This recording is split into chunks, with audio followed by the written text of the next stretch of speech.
All right, we're live. Fantastic. Welcome, everybody. We're so excited that you're here to join us today. We've got a whole bunch of people coming in. We're just going to give it a minute Yeah, or two here, looks and then great. Steph and I will introduce who we are and why you're all here.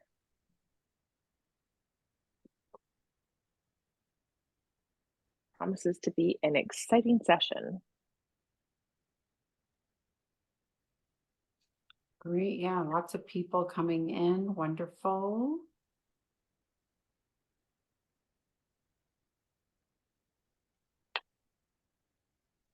Fantastic. All right, so while we're waiting, I'm just going to share screen here and get us set up for our presentation.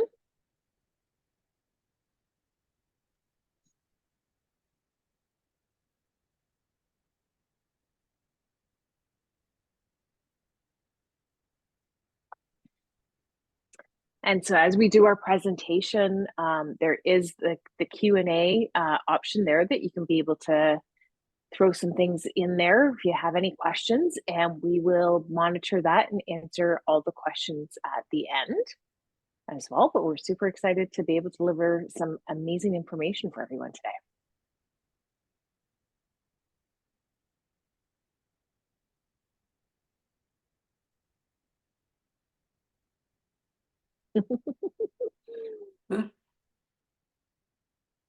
Okay, so I think we've got a good number of attendees here. I think we're Yeah, going to get this looks great. underway. Yeah, absolutely. Just so that in the interest of time and being able to get through all of the wonderful information that we have to be able to present to you tonight. So this is a great session for landlords and potential landlords on how to be able to save money and save taxes. So Steph and I have some amazing tips to be able to share and some wealth of information to go through today. And just so you know kind of who we are, Steph and I are both Smith Maneuver certified mortgage professionals with Vine Group.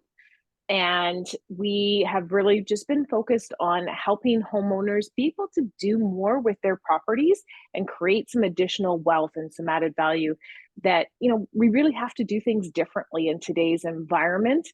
It's not the same as it used to be with where property prices are, with where interest rates are, and how we can be able to create wealth for ourselves, our family, and our generational and generations to come. So Steph is as my business partner. Steph is a wonderful asset. She is amazing at understanding all of that economic data and disseminating that into some usable information that we can understand. And so, Steph, I'm going to let you take this next little section that we just want to be able to highlight on for everybody about what's kind of going on in the market and how it's kind of led us to the situation that we're at right now. Thank you. Thanks, Christina. Okay, so this is our quick agenda that we're going to go through. So like Christina alluded to, we're going to go through kind of the current economic status as it pertains to landlords right now. Then we're going to go through how we actually turn tenants into buyers and how it increases your actual rental income on your investment properties. And then the last thing we're going to do, which is probably the most exciting part of the presentation, is on rental cash damming.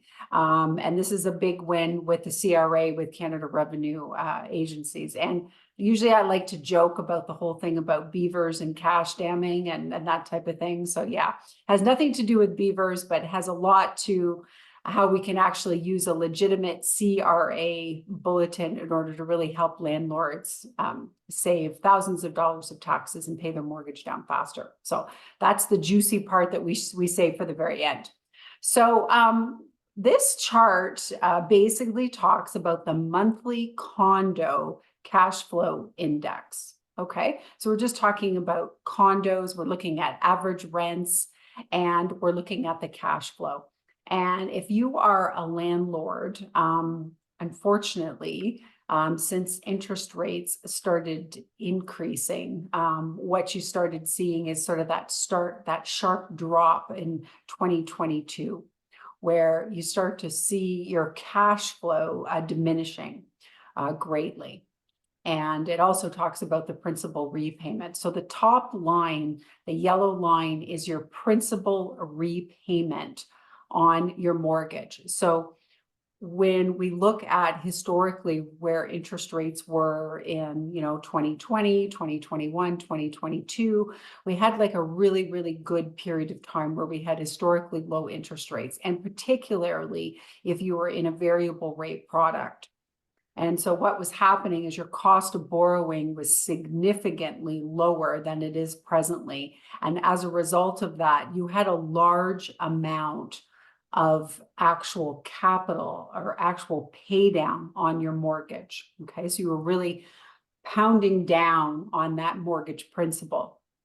And that was kind of okay back in 2022 in terms of your cash flow, because you were paying down the principal dramatically, and you were kind of breaking even around that 2022 on terms of your cash flow. Okay, so you were kind of being rewarded by the fact that your pricing on your mortgage was now. Of course, when we look currently, so Christina, just flip back quickly back to that chart one more time. So when we look at where we are currently, we're seeing cash flows dramatically lower at almost 1,500, and it looks like there's very little amounts going towards the principal repayment. Okay, but there is a way that we can change this for you, and that's what we're going to demonstrate tonight. Okay, so we're going to help with that cash flow.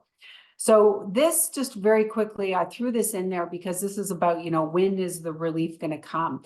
And basically, they've indicated that rates are going to be higher for longer.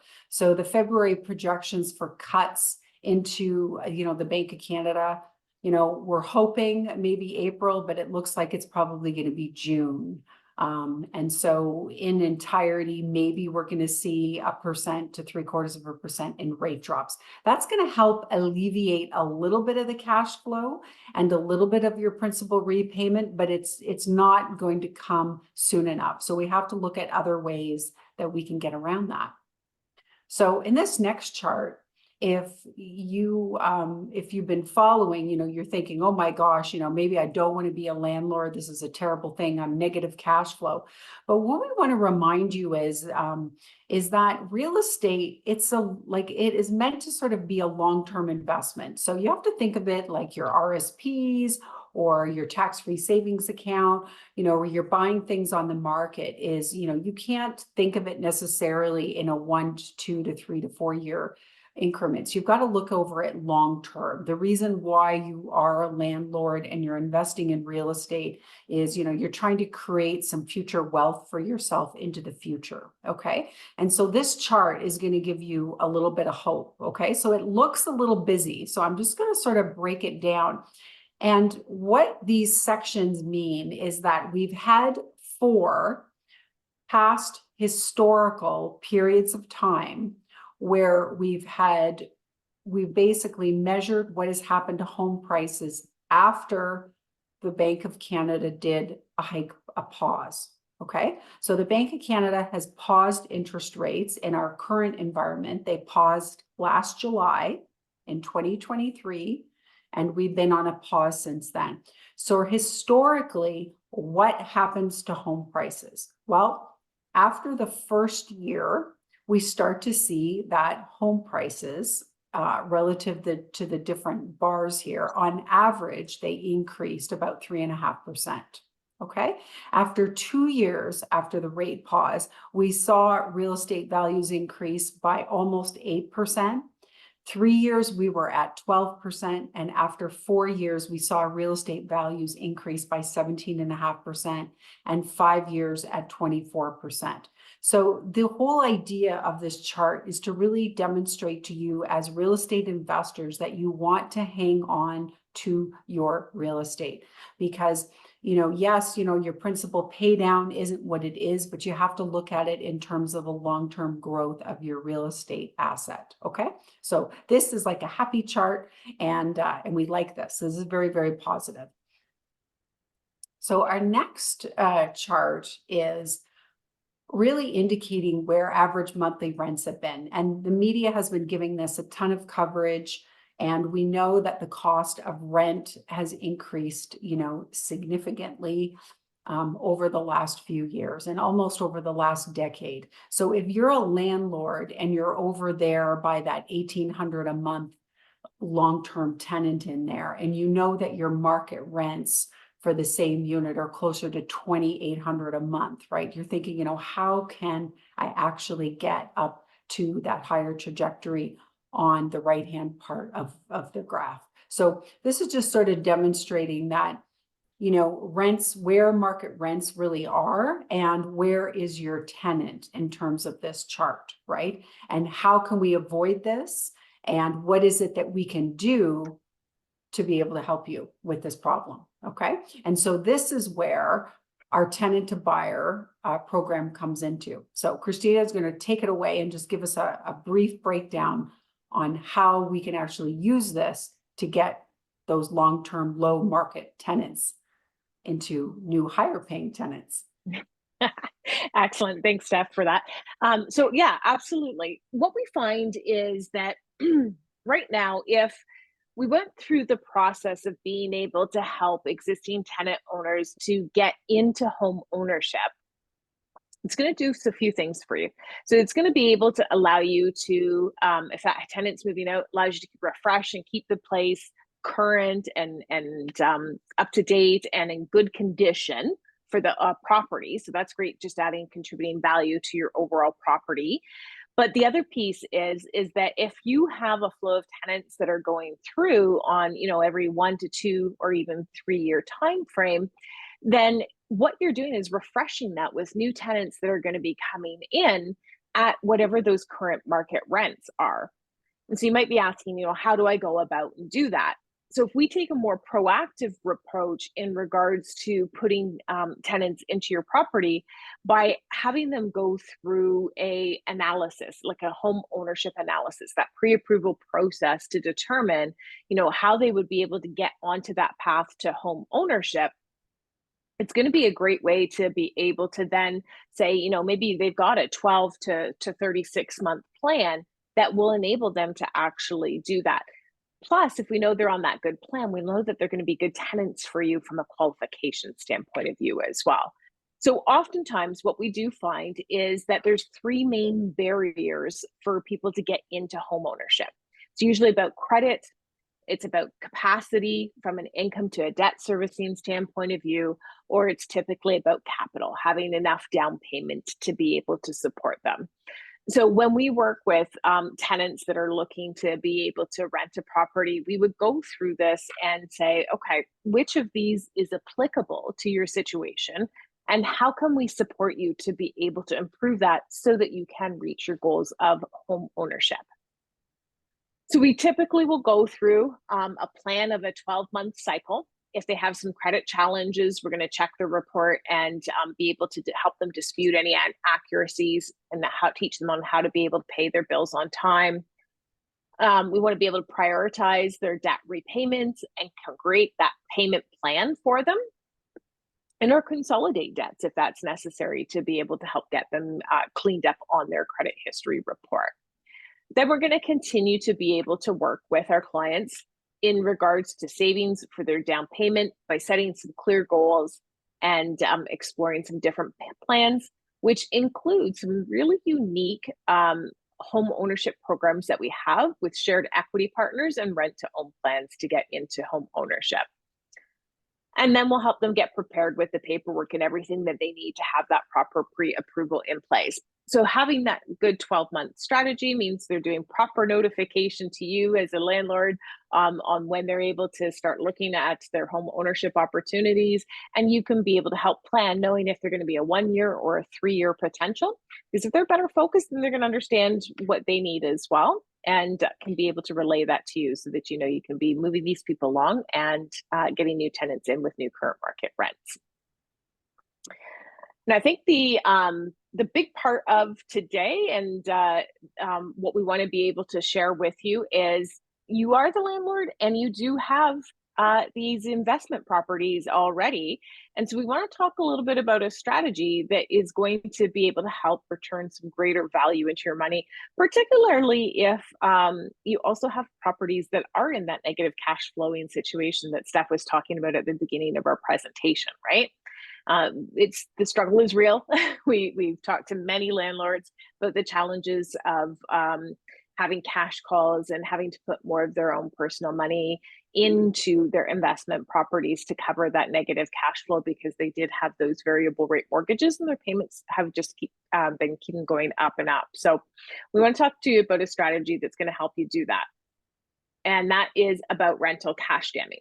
And so rental cash jamming is really effective when you have a personal home, primary residence, and a mortgage that is not tax deductible. Okay, so your current home property is not tax deductible, but your investment properties are tax deductible. And so if you own those investment properties in personal name, or you're thinking of purchasing an investment property in personal name, this is something that you absolutely want to be able to put yourself in a position to take advantage of. So rental cash jamming is all about having a unique way of shifting the existing cash flows to work to your advantage. So again, if you have that primary residence, right now we typically have a regular mortgage payment that we make where we have a portion of interest that goes to the lender. There's nothing we can do about that. That's just the cost of borrowing that's associated with it. And then you have a portion that goes towards the principal balance of your mortgage. So we're paying down your personal mortgage, right?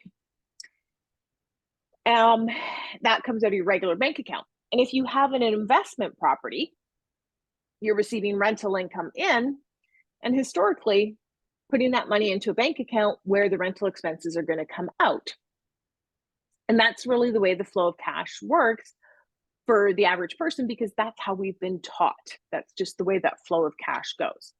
But what if we decided to take a little bit of a different strategy and then shift the the rental income through our personal mortgage instead? So we're going to take that rental income that we're receiving and make that as an extra payment to our mortgage, our primary non-tax deductible mortgage. If you have the proper structure and setup in place where you have with each principal pay down, your mortgage line of credit increases, your readvanceable line of credit becomes available so that you can reborrow the cost of the rental expenses. So that mortgage payment, property taxes, and any other expenses that you have related to that property to be able to pay those rental expense fees.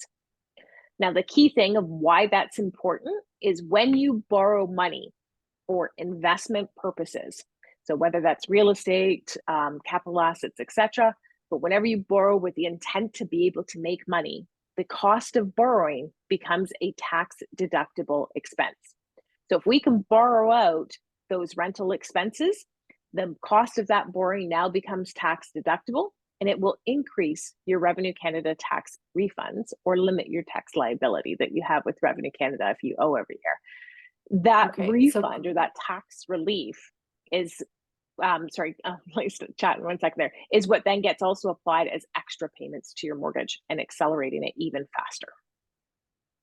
Go ahead. Yeah, so I think the thing that is important to remember is that rental income, you can do whatever you want with that rental income. Okay, now we know that you have to still pay the rental expenses, but the concept of this is why not use the rental income to pay down your own personal mortgage, and that rental payment is 100% available to you through your line of credit that you can then use to pay the rental expenses, and 100% of it is going to be tax deductible because you're using the line of credit for purposes of investing in real estate, right? Something that's going to make you income. So it's 100% legitimate. So I think that what we often do is we just think rental income, rental bank account, income comes in, expenses come out of that same account. But by applying it to your own personal mortgage, not only do you get the benefit of an additional tax break because you've got this new interest expense that you didn't have, but you're also paying down your own personal mortgage. Okay, so that's the key thing, is that you're paying down your own personal mortgage, which is going to save Yeah. you thousands of dollars in interest. So we've got the numbers to show you. So again, as Steph was explaining, the idea that your personal mortgage is not tax deductible. And so we label anything that is not tax deductible as bad debt. And we want to work on shifting it over to convert that bad debt into good debt, which is a tax deductible investment loan. And so that's how we would restructure it so that you could take advantage of this opportunity to be able to get those tax deductions. And in the process, help accelerate pay down your personal primary mortgage. So many clients have asked, and we did recently some very similar presentation to this, but joint with an accountant, is could I do this within a holdco, or should I purchase my investment property personally or within a corporation? It's a very common question. And so it was really great having the accountant in that call, because he basically said, is unless you're building a real estate empire, meaning that you're looking at kind of 10 properties or more, there typically is no tax advantage to be able to open up as a whole co. So with the whole co, you have a lot more filing requirements and expensive fees associated with it. And when you're looking at that under 10 property, it really is about a passive investment. And as a passive investment, not an active business, a passive business, it doesn't provide you with a lot of the tax advantages that an active corporation would. And so I think there's a misnomer out there that people think that there's going to be a lot of extra tax savings when they put it into a holdco. And so for this strategy in particular, putting it into a corporation then limits your ability to be able to participate in doing this strategy, because it has to all be based on that personal rental income that you're receiving, allows you to flow that through to your primary mortgage and then write off the expenses towards that personal income expense that you have. So it has to be done in personally owned properties. So Christina, there's a question here that I'm just gonna, because it's right on this exact topic. The question is, can you not pay off your personal resident mortgage and take a mortgage on the investment property and have that investment mortgage interest tax deductible? So can you not? Yeah, go ahead. So can you not pay off your personal mortgage and then take a mortgage on the investment property and have that investment mortgage interest tax deductible? Now, we are assuming that you do actually have a mortgage on that investment property. Okay. So that investment property, you're holding a mortgage on it and the interest is tax deductible. This is a further tax advantage by flowing the rental income to use to pay down your own personal mortgage. So we're assuming that you actually do have a personal mortgage. And it's very difficult to come up with extra prepayment on your actual personal mortgage. But if you're a landlord, you have the cash flow of the rental income. And so that's what this is doing. So you're not actually having to, pay your mortgage off from any personal cash flow. You're just using your existing cash flows that you have coming in. Absolutely. And the key to remember too is when you're pulling equity out of any property is what is the intent of the funds. So if you had an investment property that was free and clear and you wanted to put a mortgage against that, pull the equity out of that property to use towards your principal residence, or maybe it was to be used for some home renovations on your primary residence or buy a personal car. These items are what we can consider consumption items for personal use, and therefore they are not tax deductible. So even though the debt itself would have been on the investment property, the use of funds was not used for an investment purpose, and therefore it would not be a tax deductible expense. So you got to be very careful. So you can pull money out of your own primary residence, your personal residence, If you're withdrawing money out or taking equity out of that home, but you're using it for investment purposes, it then is tax deductible. And that's because the intent of the funds is for investment purposes and the idea of being able to make money with that investment. All right. So case study. So money is, we're just going to show you in the numbers and the math that kind of goes behind it. So what we wanted to do is illustrate a scenario if you had a primary residence with a $540,000 mortgage, a 30-year amortization, an interest rate of about 5.1%, and we're in a marginal tax bracket of 40.7%. On the investment property, you had annual expenses of $26,000 for the mortgage payments, plus some maintenance and insurance costs and property taxes. So about $32,000 and change as your expenses. Like many people in this scenario, our clients were negative cash flow.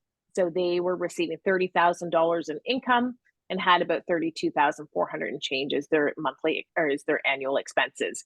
So about $202.75 a month was what that negative cash flow scenario was.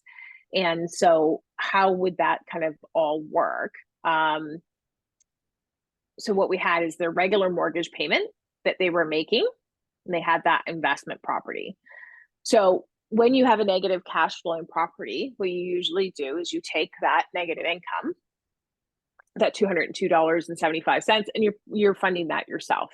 So we wanted to utilize that same scenario where you're topping it up. So we're going to take the rental income amount of the $2,500 that the clients were receiving, plus the top up portion of the $202.75. We're going to do that all as an extra payment to the mortgage. So this is on top of the regular mortgage payment. We're making that extra payment. That extra payment is going to re-advance and become available on the line of credit. And then we're going to use that to go and pay those rental expenses. And so what that enables us to do is convert your personal mortgage, that non-tax deductible debt, over into a tax deductible expense at a rate of about $32,000 and change per year. So it's really going to help accelerate and pay off that mortgage faster. Okay. I think we're going to take a quick pause here. I'm going to do a stop of the share screen here and do our actual cash flow. Bear with me just one moment.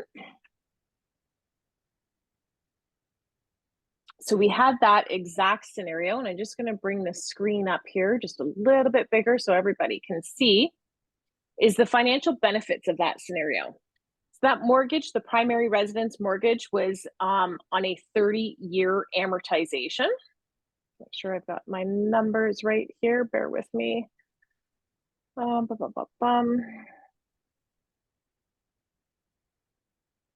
And they were getting the 2,500 in, and they were popping up that 202.75. Yeah. There we go. Perfect. Okay. So what that means is their original mortgage was that 30-year amortization. Just by funneling those rental cash flows through to the property, they're converting their debt in 9 years. So that debt conversion time frame, meaning that they're not debt-free. You're not debt-free, but you fully converted over to a tax deductible expense. So you've got rid of your non-tax deductible mortgage. Over that lifetime, you're going to have about $297,000 in tax relief just by executing on this strategy. Okay. And it's managed to save about 13 mortgage payments, which is a future savings of $37,000. Now, in this scenario, based on a 4% year-over-year increase to the property tax value, they could sell their investment property in just under 16 years and would be fully debt-free. So no mortgage, no tax-deductible line of credit, no rental property mortgage. They could sell that property, be fully tax-free, and that's 14 years and change. That's faster than what their original plan was on their mortgage. Now, we're all about buy and hold in terms of real estate strategy. So what happens if we decided we wanted to hold on to that property? Well, just shy of 29 years is the time frame for this particular scenario, where that mortgage, you would be totally debt-free. So not only was it the the primary mortgage that was gone is fully paid off. Plus, you've got the investment, the future payment savings on that investment. And then that overall wealth improvement for you was 1.67 million. That's that property and the cash savings value that has improved on it. Okay, so it has an impact. This actually scenario was a lower one because of the negative cash flow. When you have a neutral cash flow situation, we do see those numbers increase even significantly more as well. So we highly encourage you to take a look at any situation for your personal scenario to see the impact that it would have on your overall financial picture. Okay,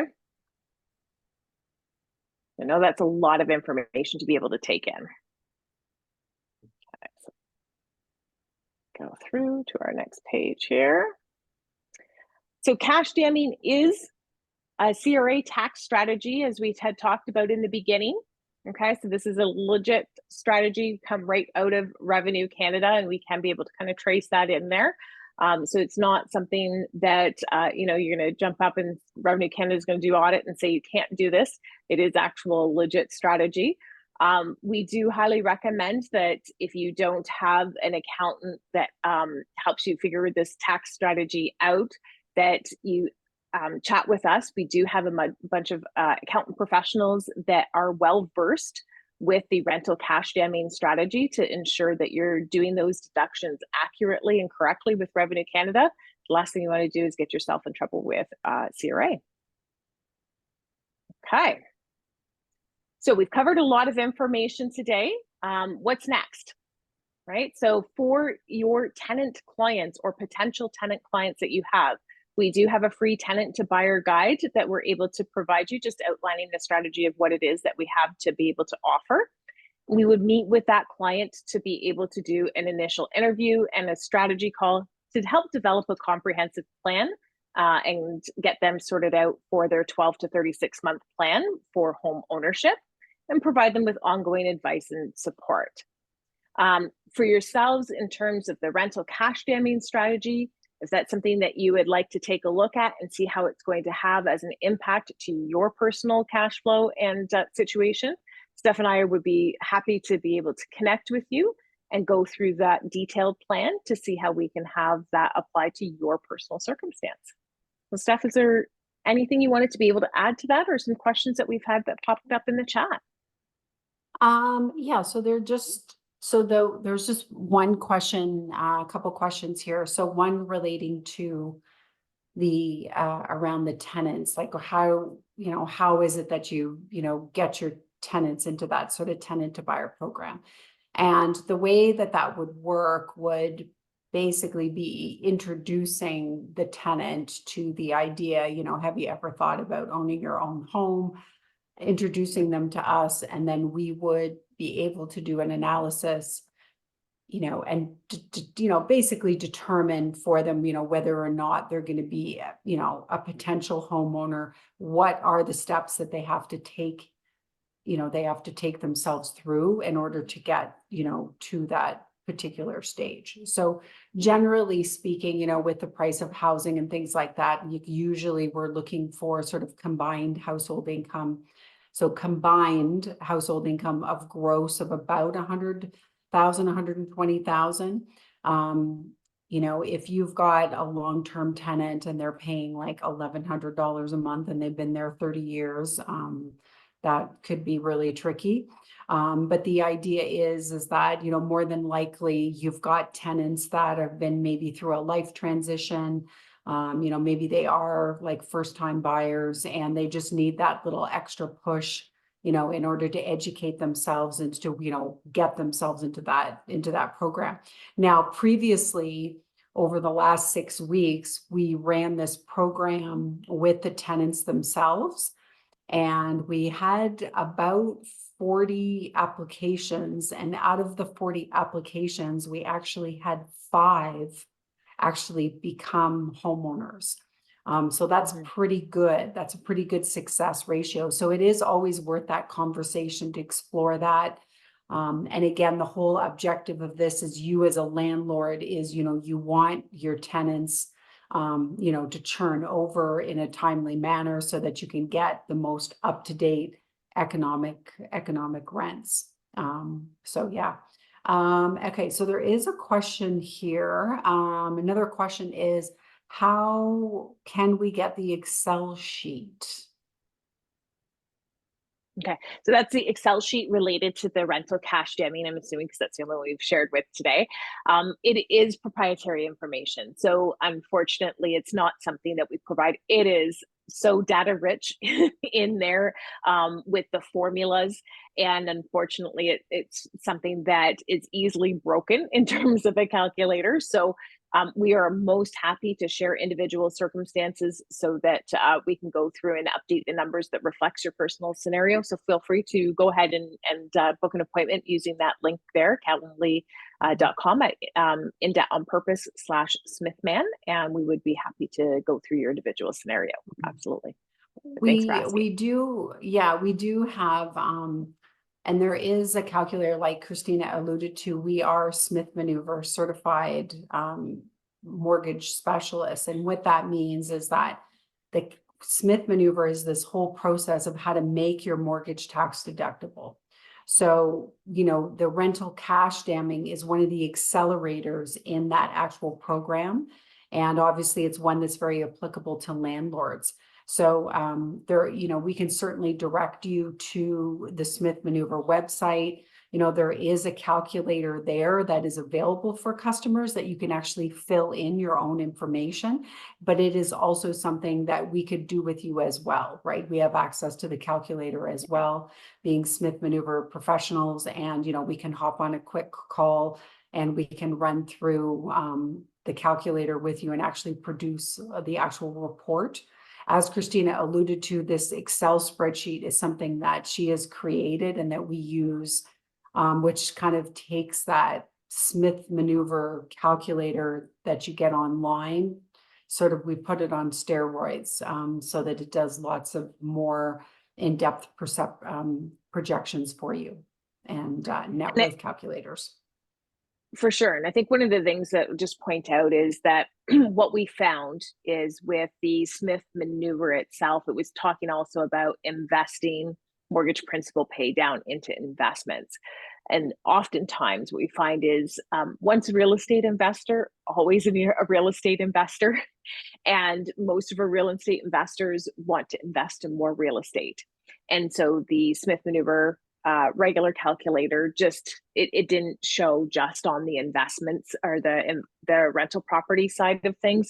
So we wanted to be able to enhance and show more dramatic results, or show the results showing just the investment in real estate specifically, because our real estate investors typically didn't want to invest in things like the mutual fund stocks and bonds.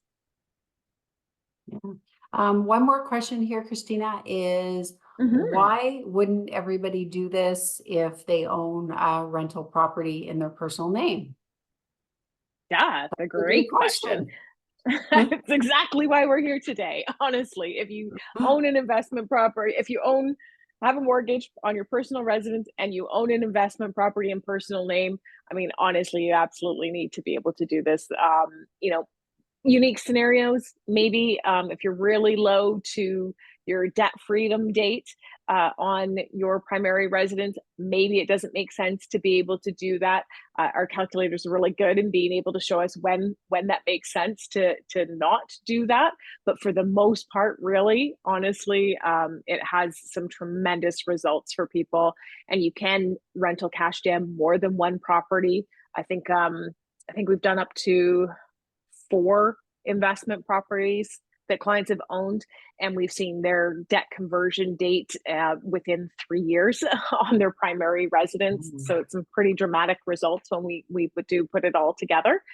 But the only other reason I think would be is if you didn't have the proper structure set up, meaning if your primary mortgage, you didn't have the readvanceable line of credit so that you have somewhere for the ability to pay those rental expenses.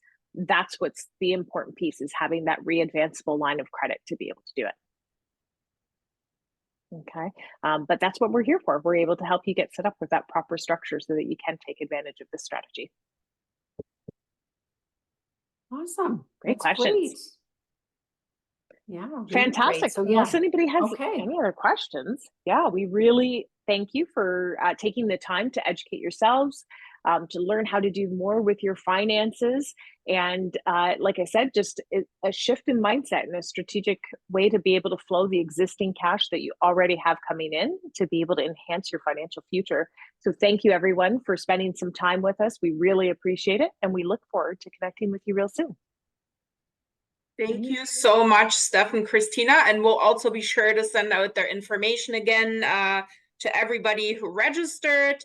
And we'll also include a replay of the webinar. Thank you so much and have a great evening, everybody. Thank you. Thanks, SG. Wonderful.